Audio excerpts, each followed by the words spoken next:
بسم اللہ الرحمن الرحیم۔ میرے تمام پاکستان تحریک انصاف کی جتنی بھی کارکنان ہیں، جتنی بھی پی ٹی آئی کے لوگ ہیں، ان کے لیے یہ ویڈیو میں ریکارڈ کر رہا ہوں۔ جس طرح میرے کارکنوں کو پتہ ہے کہ کل یعنی جمعہ کے دن 2 بجے ہم نے ورکر کنونشن کے لیے ڈی سی سوات کو ایک اپلیکیشن دی تھی کہ ہمیں ورکر کنونشن کی اجازت دی جائے، جو کہ ہمارا آئینی حق ہے۔ اس کے لیے یہ درخواست ہم نے منڈے کو دی تھی۔ آج جمعرات ہے،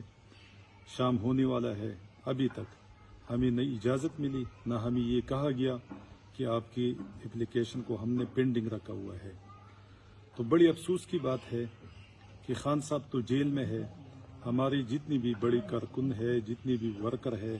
جتنی بھی ہماری سابقہ M P As M N As ہے، ان کے خلاف غیر قانونی غیر آئینی ایف آئی آرز ہے۔ کچھ لوگ ہماری جیلوں میں ہیں، میں خود 5 دفعہ جیل جا چکا ہوں، کوئی میرے اوپر 1 درجن تک ایف آئی آرز تھی۔ اس کے باوجود ان کو خان صاحب کا، پاکستان تحریک انصاف کا اتنا خوف ہے کہ یہ ایک کنونشن کی اجازت ہمیں نہیں دیتی۔ ڈی سی صاحب کے پاس جاؤ تو وہ کہتا ہے کہ ہماری مجبوری ہے، ڈی پی او کے پاس جاؤ وہ کہتا ہے کہ ہماری مجبوری ہے، جس ادارے میں جاتے ہیں تو وہ کہتا ہے کہ ہم کیا کریں، ہماری مجبوری ہے۔ تو مجھے سمجھ نہیں آ رہی کہ یہ پاکستان کس طرف جا رہا ہے۔ یہ پاکستان یا رول آف لائس میں ہوگا، یا آئین پہ چلے گا، یا یہ پاکستان اگر کسی کی خواہش پہ چلتا ہے تو میرے خیال میں اگر پاکستان کے لوگ قانون کا احترام کرتے ہیں تو وہ اس وجہ سے کرتے ہیں کہ یہاں پہ باقاعدہ ایک دستور ہے، اس دستور کی نیچے وہ اپنی زندگی گزارتے ہیں، اور اس کو اپناتی ہوئی محکموں کو بھی عزت کرتے ہیں، عدلیہ کی بھی کرتے ہیں، اور سبھی اداروں کی عزت کرتے ہیں۔ لیکن میرے خیال میں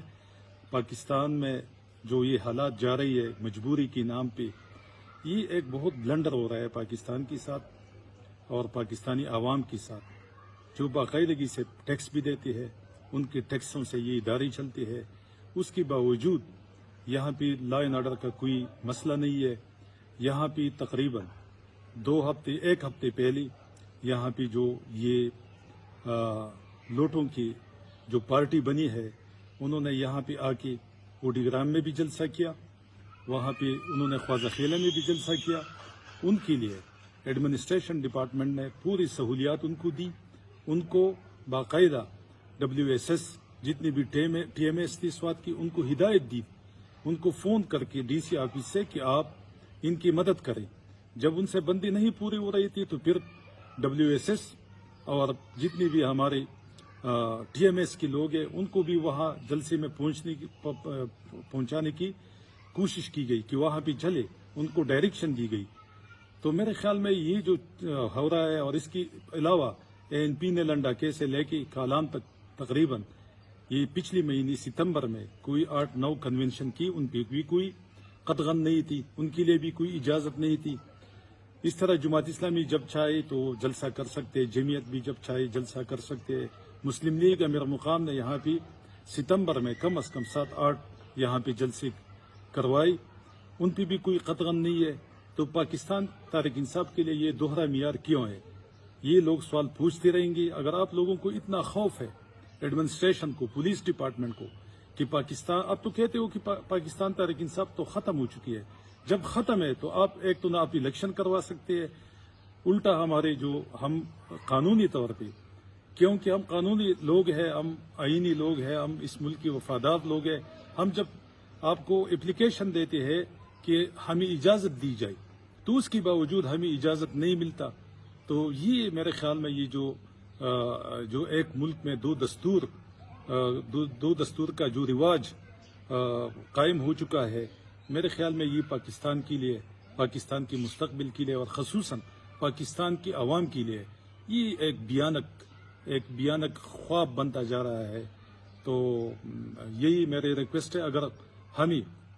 جلسے کی اجازت نہیں دینی یا کنونشن کی اجازت نہیں دینی، جو میرا آئینی حق ہے، تو ہمیں جو ہمارا اپلیکیشن ہے اس پہ یہ لکھ دے کہ ہم اجازت نہیں دے سکتے. ٹھیک ہے آپ مجبوری نہ لکھیے, یہ بھی لکھ دے تاکہ ہم قانونی راہ اپناتی ہوئی ہم عدالتوں میں چلی جائے کہ بھائی ہماری کیوں ہمیں جو ہے نا اجازت نہیں ملتی. باقی سب پارٹیوں کو اجازت ملتی ہے, پاکستان تحریک انصاف کو نہیں ملتی. اور اوپر سے آپ نے میڈیا پہ اربوں روپے خرچ کروا رہی ہے کہ پاکستان تحریک انصاف ختم ہو چکا ہے. جب ختم ہے تو پتہ چلے گا کہ اگر ختم ہے تو پاکستان تحریک انصاف کے لیے لوگ اس کی کنونشن میں اس کی جلسوں میں نہیں نکل آئیں گے. تو میرے خیال میں اتنا خوف پاکستان تحریک انصاف اور خان صاحب کا ہے کہ ایک تحصیل میں ہمیں جو ہے نا ایک ورکر کنونشن کی بھی اجازت نہیں دی جاتی. تو یہ ایک المیہ ہے پاکستان کے لیے,